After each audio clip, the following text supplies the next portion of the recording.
experimental research involves pre-test and post-test. And finally, intra-experimental research involves a test group and a control group, while quasi-experimental research does not have any control group. Now let's discuss the types of non-experimental research designs according to purpose, starting with survey research. Survey research is done to gather evidence on people's knowledge, opinions, attitudes, and values on various issues and concerns. The survey research makes use of questionnaires, interviews, and surveys. Also, in a survey research, the variables are not controlled or manipulated, and no intervention is applied. Say, for example, a researcher wants to conduct a survey on the preference of individuals towards mass testing. What she does is to identify the participants and give them the questionnaires that they will answer. Again, in survey research, there is no intervention because the researcher would only wait for the respondents to give out their answers. Also, in survey research, the responsibilities of a researcher focus on recording and tallying the responses, analyzing and interpreting the tally data, and from these particular data, come up with conclusions. Based on this example, the data that the researcher was able to identify is that those who answered yes is 75%, while those who answered no is 25%. From this particular data, the researcher then comes up with the conclusion that majority, or 75%, is in favor, therefore, Group A is in favor of mass testing. So this is an example of non-experimental research, which is descriptive survey or survey research. So what makes descriptive a non-experimental? First, it has no intervention. Second, it's simply, the aim of descriptive is simply to, just to describe the phenomenon in terms of the responses of the respondents as to their perceptions, knowledge, attitudes, values, and no manipulation of variables. Unlike true experimental, may it be quasi or true, there is manipulation of variable. Like classical music, pwede i-manipulate ang kakusgun sa music, or ang type sa music, pwede na siya i-manipulate. Manipulate meaning, utro-utron, change mo na yung manipulation of variable. So sa descriptive survey, walang manipulation of variable. At kaya siya tinatawag na survey descriptive kasi yung kanyang main tool or instrument na ginagamit sa pag-collect ng data is not pre-test, it's not post-test, but it's a survey questionnaire. At yung trabaho ng isang researcher pag nag-descriptive survey siya is just to record and tally those responses. And you analyze and interpret with the data you tallied, the data that you analyze, and you derive for a conclusion. So example, that one, so just identify who are in favor of mass testing. So you have yes, 75%, and you said no, 25%. So the conclusion, majority of the respondents, therefore, in favor of mass testing. So that's how simple is the descriptive survey. Questions? Is there a control experimental setup? Wala. No manipulation of variables. So gagamit ka lang ng survey questionnaire. So survey, descriptive survey, research design. The next type of non-experimental research design according to purpose is the correlational research. The correlational research seeks to interpret the degree of relationship between two or more variables using statistical data. Also, similar to the survey research, in correlational research, variables are not controlled or manipulated, and no intervention is applied. It is also worth noting that while correlational research aims to interpret the degree of relationship between variables, it does not aim to determine cause and effect relationships. Okay. Just to give emphasis lang sa cause and effect, no? Kanina, sa experimental, quasi or true experimental, yung aim niya is to determine whether there is an effect to a certain cause, which is the intervention. Okay. Take note, sa correlational, though the study seeks for relationship of two variables, hindi ibig sabihin yung relationship na yun ay cause and effect. The relationship only as if there is a relationship or magkaugnay ba yung isang variable to another variable. Okay? If they have connection, whether a certain variable goes high, will this variable also goes high? If this variable goes down or decrease, low level, will this be variable low level? So, ugnayan lang, hindi cause or effect. Walay variable nga muhatag o cause o walay variable nga naay muhatag og effect. Sa correlational, only the connection between two variables. Let's consider this example wherein a researcher wants to determine the influence of online gaming to the critical thinking of students. In her study, she hypothesizes that there is no significant relationship between online gaming and critical thinking. In order to conduct this particular research, the researcher needs to find online gamers which will agree to become participants in her study. Again, in the correlational research, there is no intervention because the responsibilities of a researcher focus primarily on gathering the needed data, applying the correct statistical treatment, analyzing and interpreting the treated data, and from there, rejecting or accepting the hypothesis. And what is the hypothesis presented there? Null. Null hypothesis, which is? Online gaming and critical thinking. And research is the null hypothesis that we tested. Am I clear? Yung null hypothesis into the test if there is a significant difference. And we know from that null, we know the alternative, which is there is significant relationship. So in that example, it's a correlational between online gaming or critical thinking. Well, those students who engage in online gaming, mataas ba yung kanilang critical thinking? Now, going back to our online gamers here, these participants are then given instruments that would assess their online gaming habits as well as their critical thinking level. From there, the appropriate statistical treatment will be given in order to determine whether there's a relationship between online gaming and critical thinking. Whether an increase in online gaming would result to an increase in critical thinking, or vice versa. Okay. So, to gather data for correlational, pwede kang mag-survey questionnaire. Okay?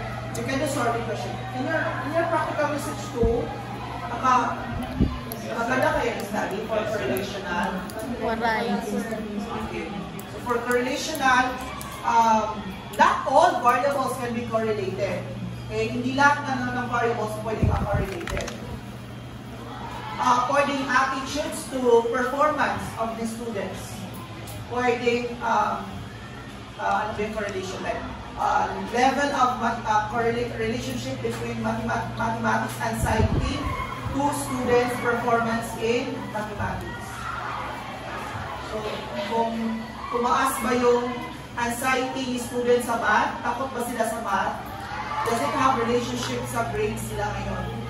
Okay, so yun yung mga correlation study or variables of correlation. So, for that example, when students good in online gaming, thus their critical thinking also high. So, sa survey questionnaire, dalawang parts yun.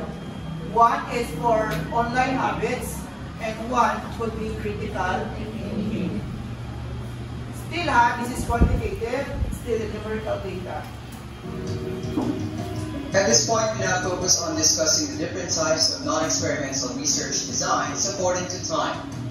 Starting off with the cross-sectional research. A cross-sectional research involves gathering data at a single point in time.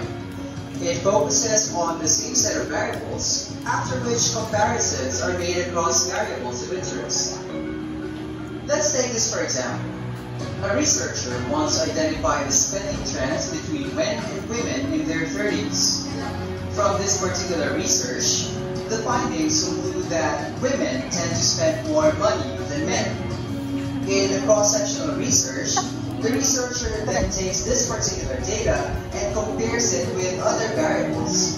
Specifically, in this particular research, the variables are the age bracket. From there, he will then compare whether there are similarities or differences in terms of the trends and results. Another type of a non-experimental research designed according to time dimension is the longitudinal research for trends and results. Now, bakit siya pinatawag na cross-sectional? Cross-sectional is a comparison across within the variable of your interest. Now, if I ask you, what is the variable being cross-section here? Male and female. It's the male or female. Okay? So it's the male and female, and another variable on the male and female pa. Their age. Okay. So yun yung cross-sectional. That certain variable, the first variable there is the sex. Tama? Babae, lalaki. Asa sa ilang gastador tayo. Or gastadora ba? Spending too much money. Will it be the male or the female? So, aside from the male and the sex, you also cross-section in terms of their age. Kung lalaki, babae, asa dito ang para gastador po or babae man gani? 20s ba? 40s ba? 50s or 60s? Okay. Well, you could also cross-section in terms of, for example, for in normal, di ba? You found out that BSN students are fond of committing absences. Research shows that most of the courses between BN and BSN, sila yung maraming absences or low academic performance. So, pwede mo i-cross-section which grade, which year level. First year, second year, third year, or fourth. And after sa grade level, pwede pag i-cross-section, lalaki ba? Babae. Ito ba? Ano yung cross-sectional research? Okay? So that's according to time. Pero, kaya siya tinatawag na involves gathering data a single point of time kasi at that point, at that time, kahit ngayon, pwede maka-conduct of, I can gather a data from a 20 years old to an 18 years old. Tama?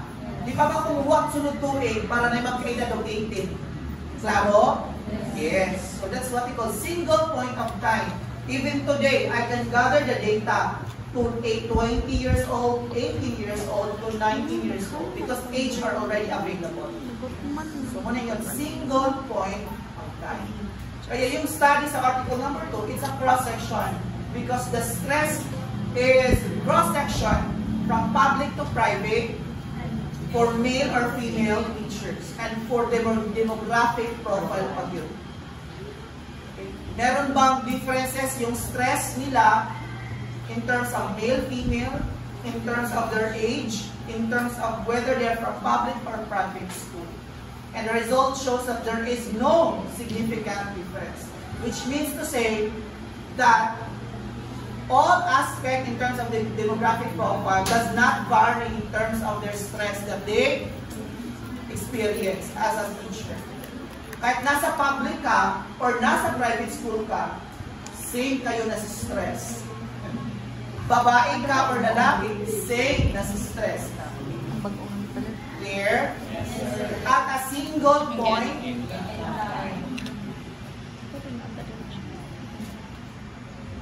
so, di ba nakita ninyo ang spending behavior more likely are from women who are 20, 40s at saka that's a cross section. So, cross-sectional. Kay variable, iyo pag yung hiwa-hiwa ba? Kung sa anatomy, physiology pag yung cross-section, pag yung himong asa, maugat-ugat niya. So, inaana siya ang analogy for cross-sectional.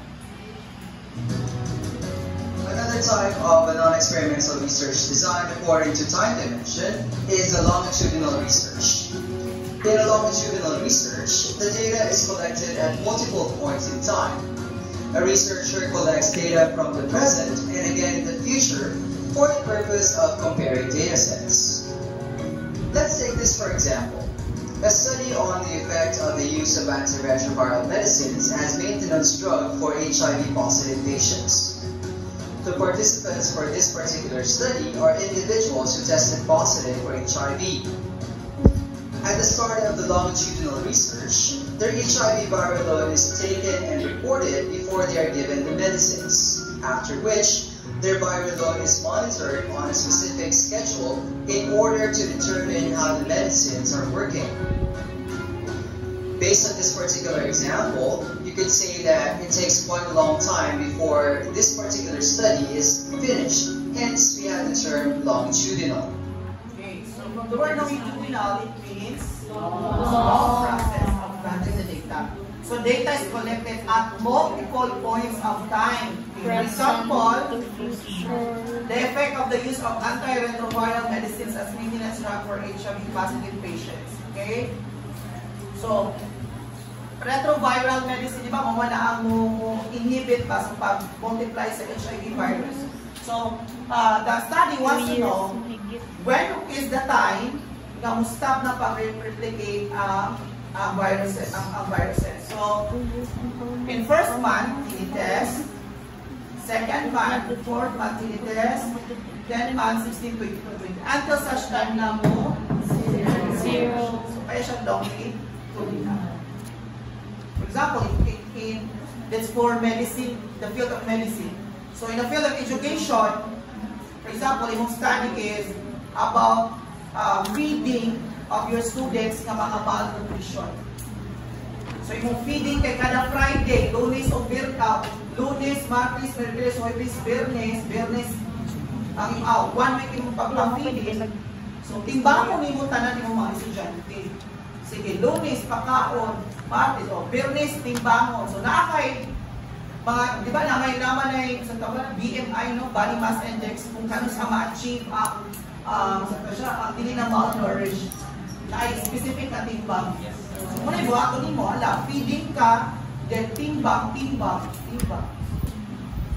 You want to identify until when, how many weeks, or how many days, will the feeding stop until such time you attain the goal that this set of students will not be malnourished. Kuha? So, kaya siya tinatawag na longitudinal process. Longitudinal research design. So, and multiple times ang iyong pag-collect ng data. Okay? Kasi it's for the purpose of comparison. I remember when I was in the PSU class, I have a classmate na ang iyahang major kay soil science man. So ang iyang study is different type of plants and then different types of plants and asa sa mga tanong diha ang survive gani o drought and too much water kanang drowning ba. Ibog na mo, uy, labi ko rin makapupong iyong managi, kanang lamwas-lamwas. The study is pila ka weeks and pila ka days mo survive ang tanong na kanang lumos din siya. And also, there are set of plants kung pila ko ka weeks na mamatay na din siya na wala din business tubig. So, that study will identify unsa nga mga tanong ang dapat nimong ipananong in terms of drought, and unsa nga tanong ang dili nimo pwedeng ipananong diha do sa mga river kay dili maayo mo sip of water. That's the rationality of that research. So every day yugan ako siya kuha ko nang mag-inihap is dahon nga nangalaya.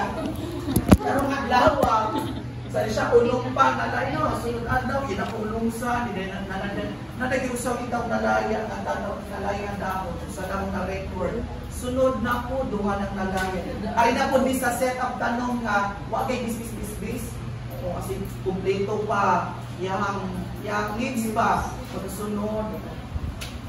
But there is, it's an experimental research now, but there is a controlled set there, which is the sunlight.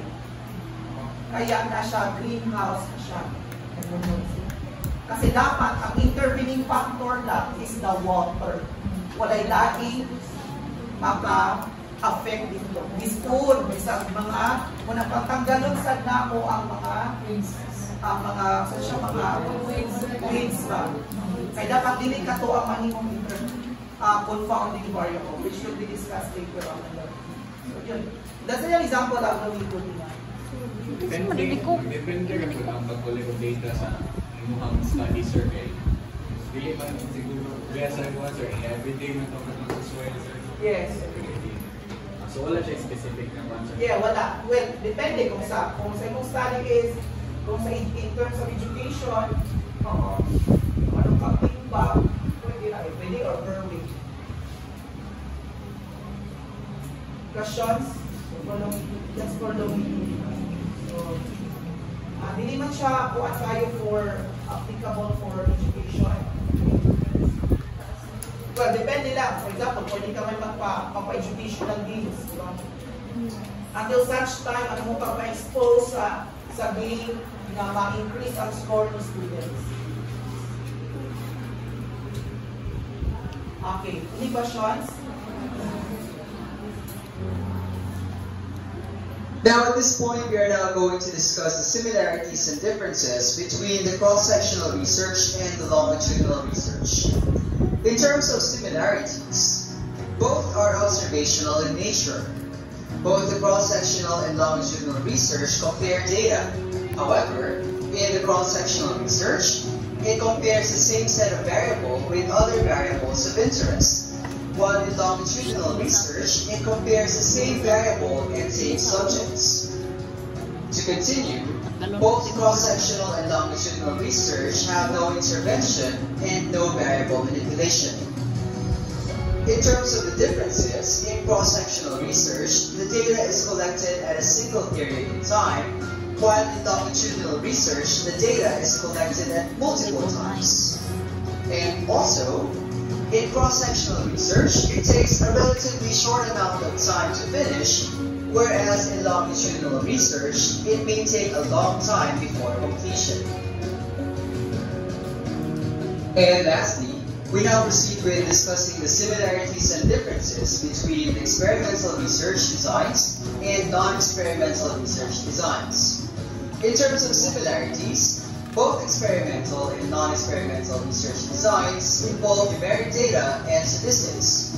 However, in experimental research design, there is the involvement of manipulation of variables, while in non-experimental research, there is no manipulation of variables done. Also, in experimental research, intervention is present, while in non-experimental research, there is no intervention given. In conclusion, as researchers, it is important to become familiar with the different types of quantitative research designs, as this knowledge will help us to determine the best research design to use depending on our research objectives. So why is it important to know those designs? Okay? Bakit importante na alam mo kung ano yung design of your study? Yes, Mr. Para guidance pag-base mo ka sa imong type of research type of kasi bali na ang